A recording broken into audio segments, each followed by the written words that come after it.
So these patches are a trio of sort of modulation, generative elements that I thought, they're things that interest me. They might interest other people. Some of them are things that I've just discovered, but some of them are things that I've been using in generative patches for a while, sort of internally within ZOIA patches, but I wanted to make something that I could apply to other modules as well. So it's a trio of weird modulators that do interesting stuff. The first one is, I'm not sure I'm saying this right, it's a Relabi generator.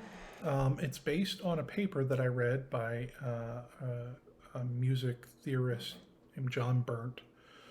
And the idea of it is a way of creating a unpredictable trigger sequence or gate sequence that is at the same time consistent with itself. So the way that that works, I'm just going to go into the guts of this patch right away, is that there are 4 LFOs, and the 4 LFOs are mixed together by an averaging CV mixer. So they're all averaged together. They're all given the same sort of weight and proportionality. And then when those when the mixer's output crosses certain thresholds, gates are produced, either one at the top of this mixed wave or at the bottom of this mixed wave. At the bottom of this mixed wave. And because, the sine waves are regular, but their interactions, their evolutions over time are not, you get these sequences, these patterns that evolve with time. And so, you can use the top and bottom output to have these rhythmic elements that Burnt refers to them as liquid a lot. They're related to time, but they're not, attached to time. And it's an interesting effect. I'm not going to do audio samples for this right now. But depending on how you have it set, it's that experience of something that is unpredictable and yet coherent with itself, that changes over time. So I really like this. I think there's a lot of potential for it in all sorts of uses. The controls here are just different rates for the LFOs. There's also a clock in, or it can function as a rate control and a rate modifier. In either case, these act as offsets to the incoming signal. And the lights above this, the color's not being picked up super well. They show when each of these LFOs is positive or negative in voltage. And then over here, we see the Relabi output as well. And there's an option to choose between macro and micro timing because, a lot of the manipulations you want to have are based on like a very similar clock that's slightly different between all of the waves so that these, intersections that occur happen in sort of related, temporalities. I'm going to sound as mystical as the paper that I read it from. And then down here you have controls to change the color of the voltage that's displayed in these UI buttons. I just thought it'd be a neat touch. It's not necessary at all, but you can change the color so that when it's positive, it's one color and negative another, and you can choose which one. Here you can adjust the top threshold. That's whenever the sum of the waves reaches above a certain point. And here's the negative threshold. They're bipolar controls. So you can do all sorts of things. You could have the bottom threshold be above the top threshold, and then they'd both be producing gates at some point. There is a reset, so you can just reset the wave to whatever you what you want, and that has a CV input to responds to trigger a gate. And tap tempo.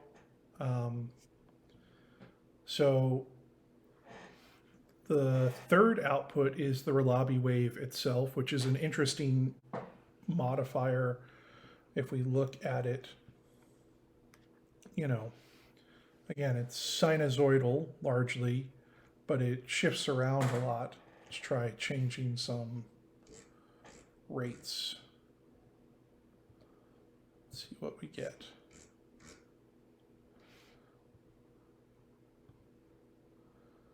Right. So it's, again, you see how it evolves in a way that is, I think, coherent, but it's not just obvious, right? It's not predictable. And so your gates also evolve in that way. So that's this output. It's a bipolar output. And then the third output is a middle. So I've seen a couple of modules based on these, and they usually have the top or bottom output. What I've added is a third one that goes high whenever the Relabi wave is between those two. So there should always be an output at one of these 3 points. And I just sort of thought it'd be neat to have this middle gate as well to add some more rhythmic variety and to sort of like take advantage of that space between top and bottom.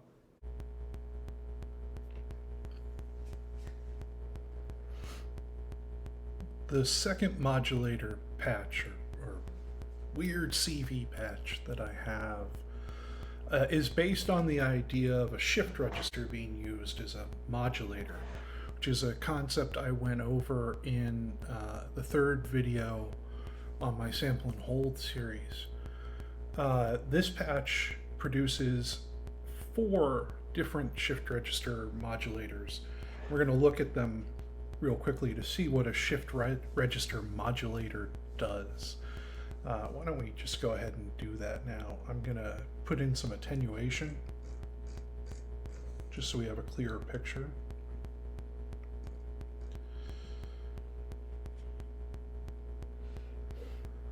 And this is a shift register modulator.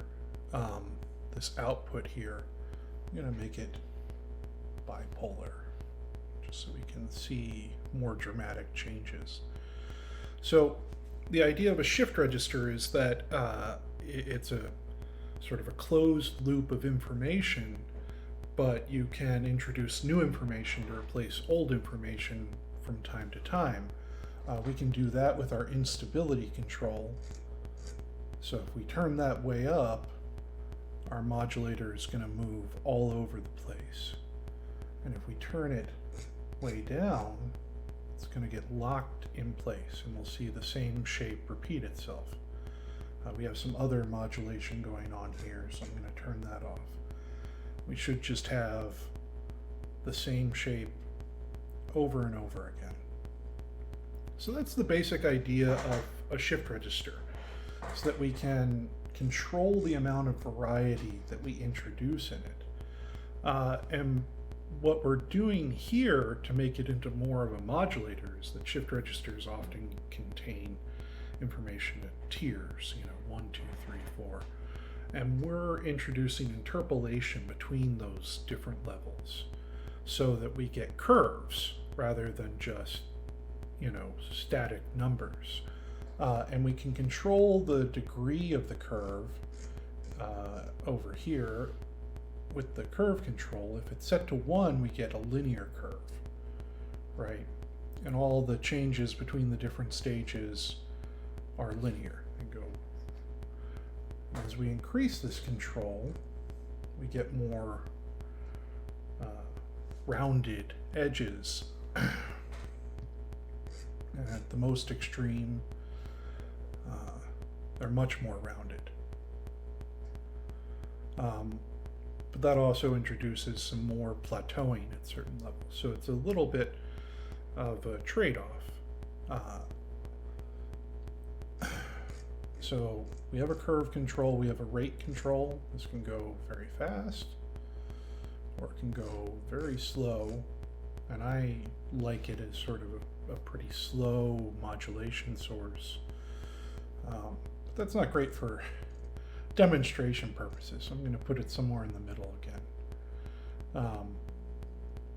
And we have 4 of these, and each of them is unique. And what I mean by that is not just that they are unique because they have different values, but they're also structured differently. So the first output is a 4-stage shift modulator, and it's going to have sort of the most regular output. The next one is a 5-stage shift register, and that's going to have a less regular feel to it because, again, odd numbers feel odd. They feel sort of uneasy when we hear them, you know. So if we look at that output, it looks different. And I'm attenuating because there's a bug with the output display when the CV outputs on ZBoo are set to -5 to 5. It doesn't affect the voltage, but it affects what's displayed at the output.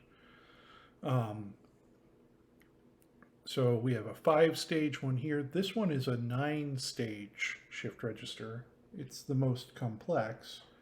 We'll look at it too.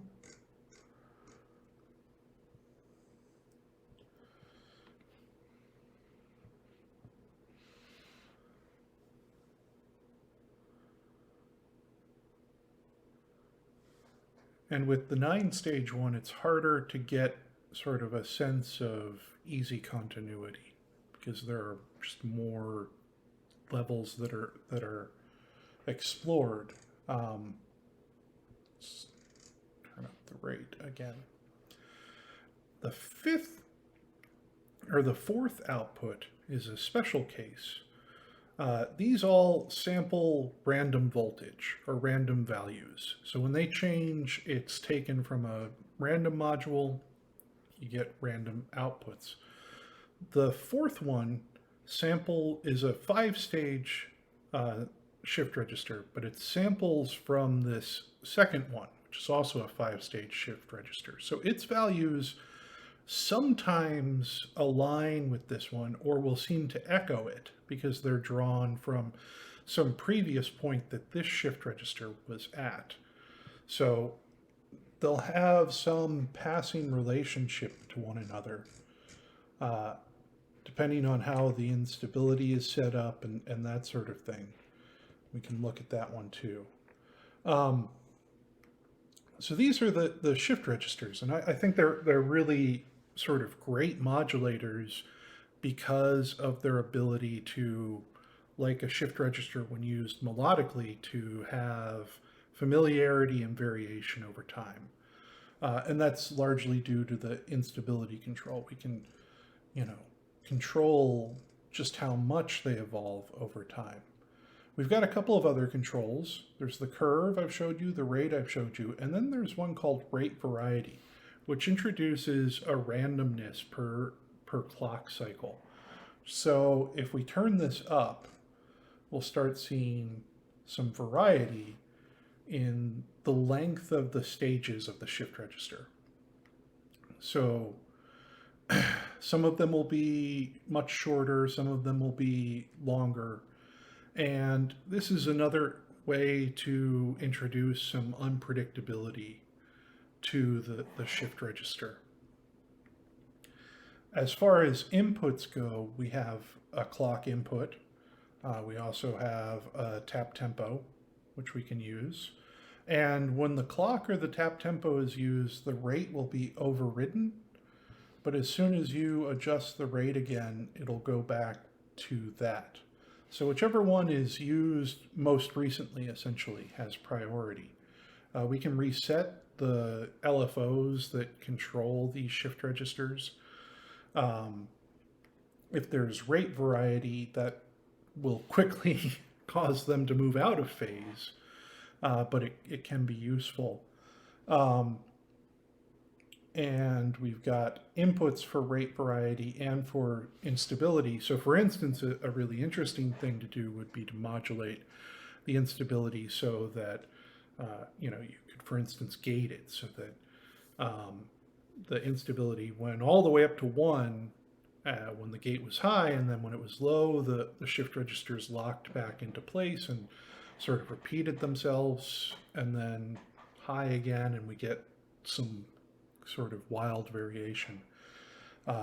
Same with the rate variety. You could have, again, everything sort of locked in place and then move into more wild directions in terms of the variety of rates rather than the variety of values. And the last thing to show you is the clock dividers. When it's using tap tempo, the clock dividers are employed to set different clock divisions. So you can have the shift registers set up to a variety of different clock divisions and get, a lot of different functionality out of that. So again, I really like these as sort of a way of introducing something that is both repetitive but also evolving. It's not just randomness, it's randomness over time. So I wanted to make a patch that was devoted to that so that I could use it with other modules, and I really like this one. So I hope you do too.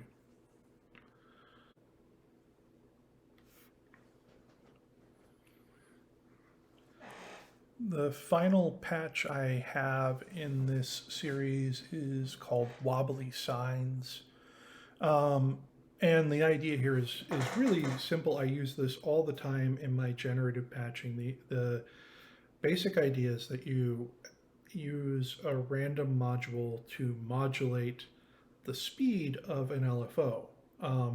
And each time the LFO goes low and then starts to begin its cycle again, the random module gets triggered because it detects rising CV and it feeds back into the sine wave and changes it. So you get signs that go faster and slower, and it's really sort of great for adding variety to a patch. The controls here I think are pretty straightforward. You've got one for the base rate of all the LFOs.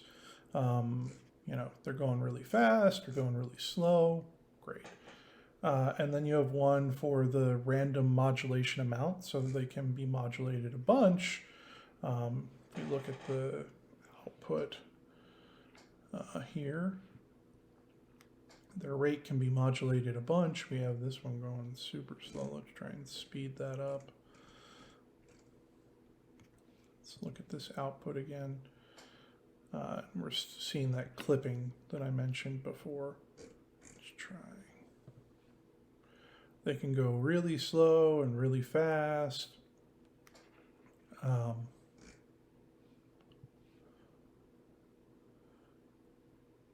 And so the rate mod is the amount that changes, the range that changes in. Those are the controls. There's some CV control over these. You can send CV to control the rate. You can send CV to control the randomization amount, and you can reset the waveforms all at once using this reset input. And then you have controls over each of them. They can be unipolar or bipolar. So when the button is on, they're in unipolar output. Then you have an attenuverter for each of the outputs. You can send a little bit or a lot of the sine wave. And then there's a third option, which is called random attenuversion, which will randomize the LFOs each cycle. For the unipolar LFOs, that's every time they cycle. For the bipolar LFOs, that's every time they pass 0. So this is really good for like adding, you know, like an analog feel to something. You know, sort of if you set it sort of real subtly, you can have things sort of wobble around in a way that's unpredictable, but very like not uh, in your face about it. And when the random attenuation is selected, then this still acts as an overall attenuverter or attenuator. So you can determine, like, in that case, think of this as sort of like setting the maximum range of that randomization. Um, so if we go back and look at this output we've been looking at before, we should see, you know, this sine wave goes up a little bit and down a little bit, and get some more random rate modulation, and sometimes it's fast and sometimes it's slow. So I really like using this approach in a lot of my modular patches and a lot of my ZOIA patches because it has that sort of smooth curve of the sine, and it's randomized, but it's not jarring, right? It's a real subtle way to introduce fluctuation into a patch. And so I decided to make a patch that has all of them. There is also an Easter egg mode that I'll point out. I guess it's not an Easter egg if I point it out, but if you set the random mod amount to 0,